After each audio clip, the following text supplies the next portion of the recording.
Mwiriwe. Wiriwe. Ni muganga turi kuvugana se? Yego ni muganga. Ikibazo mfite ibintu byose wabimpaye ni gusohoka mu nzu ngahita mbona ikintu natambuka nkabona ikintu kiri kuntangira, nagera mu nzu nkabona umuriro urakamo, nareba hejuru nkabona ikintu kirenda kuniga. Iraje byose kubimbwira barabibonye. Urabizi ko utigeze uza gushima kandi ababyeyi bagutegetse ko ugomba kuza gushima ku gikorwa bagukoreye. Gushima? None se ubwo mbona ibintu binshizeho ndamutse nze gushimira byagaruka. None ubwo ndabigenza gute ko mbona sinzi kimeze kinini cyane cy'ikigabo kikaza kinsumira. Ibyo bintu ndaje gufasha, ndaje bigukurireho, ariko ugomba kubahiriza ibyo ababyeyi bagusabye, hanyuma ukaza ugashimira, ntuzagire ikindi kibazo ugera guhura nacyo. Muganga ukuri urakoze pe, niba ibyo bintu bizemera.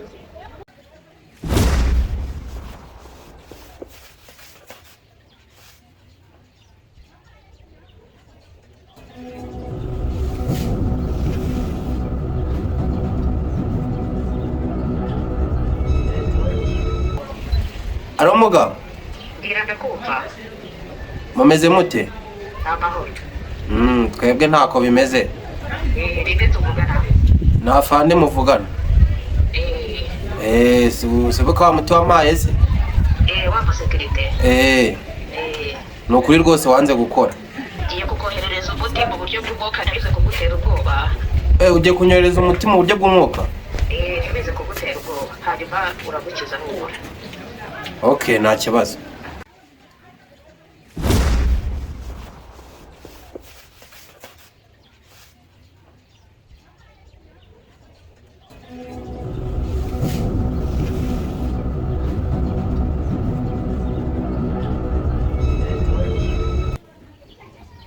Ibi ni biki byari bimbaye hora. Ndumva na nombo hotse meze neza. Ndumva umutima wanjye ubohotse pe. None ngo kabyeri nishimye. Kamamagare muganga mushimire pe. None ndatekanye. Mu butunzi bavyeyi, ni mu butunzi bavyeyi.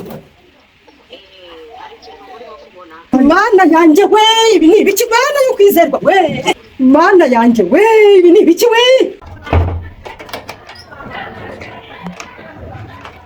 Halo. Baramutse. Muga ko nageze hahandi wambwiye se kuri wamuvure. Uri kunyumva?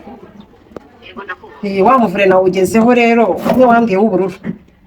Na ushakishije mpaka mbiri ibyo ariko ndavuga nubwo mubonye Imana ishimwe. Yego, hanyuma nibyo nakubwiye gutegura byose wabyubahirije. Byose nabikoze rwose pe, nabikoze umva. Ni wowe ntegereje w'igisubizo. Wamaze gushyiraho ingufuri? Yego, ndinashyizeho ingufuri. Hanyuma ugiye gukubitamo inshuro 3 uvuga ngo mpome ubutunzi bavyeyi. Yego. Mu butunzi bavyeyi.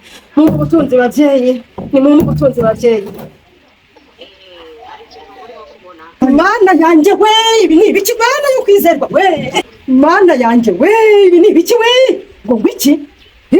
Ibi birashoboka? Mana yanje we, ntabwo nabyemera ibi bintu ko bibaho. Mana we, se nzagukorera iki koko we? Mbega amafaranga we, aya mafaranga se munayanje? Ntabwo nabyemera ko aya mafaranga yaba yanje.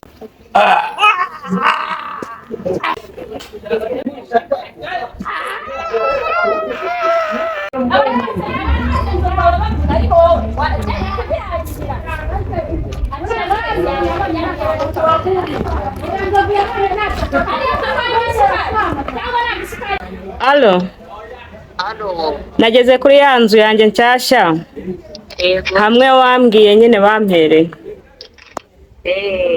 Wageze kuri ya nzu hamwe bakorogeye? Yego niho nageze. Hanyuma ugiye gupfuka amaguru bararwaye bakurokije bamugejeje mwana wanjye. Ngiye gupfukama. Hanyuma nakubwiye kuri iyo nzu ko n'ibyo bagutegereje ariho wabirenze. Niyo mpamvu nakubwiye gupfukama kugira ngo abe ariho gukiriza. Ibyo bintu ugiye kubikuruca muri aka kanya. Yego.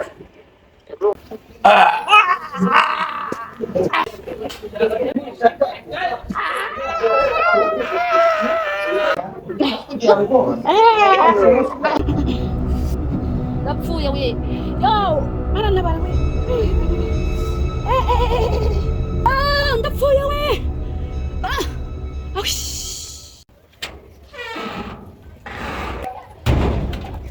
we ndapfuye.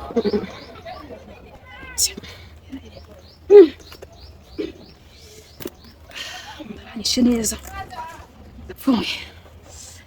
Yo ndikubabara cyane we. Umpamagare muganga. imyuka mibi utwite ntabwo ari inda y'umwana. Izina rya Yesu ndapfuye noneho ngo. Kandi icyo kibazo wagiterwa na mukeba wawe. Ufite mukeba wawe ukunda umugabo wawe cyane, arashaka kubateranya kugira ngo mutandukana mwigarurire. Mana we uzamfasha iki koko ko aramutse aje rwahita rusenyuka neza burundu. Hanyuma ugiye gusa n'upfukamaho hasi imbere ya porotayi yawe. Muga Yego. ubibwiye niko ndi imbere ya portail. Yego afite imbaraga nyinshi bwana we. Afite imbaraga nyinshi bwana nabibonye. Oya ntabara aho ndi hose ntabara ko ndapfuye merewe nabi pe. Mana we ndapfuye we. Ndapfuye we mana ntabara we. Ndapfuye we. Yo, mana ntabara we.